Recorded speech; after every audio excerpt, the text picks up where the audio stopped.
Ahojte! Poďte sa pozrieť na bežnú údržbu mojej pracantky.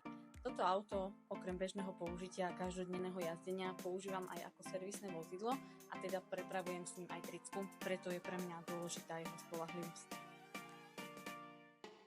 Ako prvý krok použijem prípravok na výplach motora od ELM, ktorý je určený na čistenie kalov a usadení.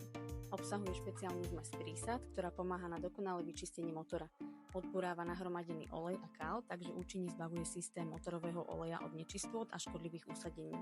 Pri používaní prípravku máme motor vypnutý a olej zohriatý na prevádzkovú teplotu. Po naliatí prípravku do oleja motor naštartujeme a necháme ho bežať na voľnobehu približne 10 až 15 minút. Po uplynutí potrebného času vypustím starý olej a pustím sa do výmeny všetkých bežných filtrov pri takejto údržbe, a to je palivový, vzduchový, olejový, kabínové filtre a do motora nalejem nový olej. Na záver použijem do zahriatého nového oleja keramickú chemickú prísadu Vortec na báze bóru s vynikajúcimi vlastnosťami na ochranu motora. Skontrolujem hladinu oleja a hotovo! Dopraj aj ty svojmu autu tú najlepšiu starostlivosť s produktami ELM, ktoré zakúpiš na stránke Jeon Aditiva a s kódom Simona aj ušetríš.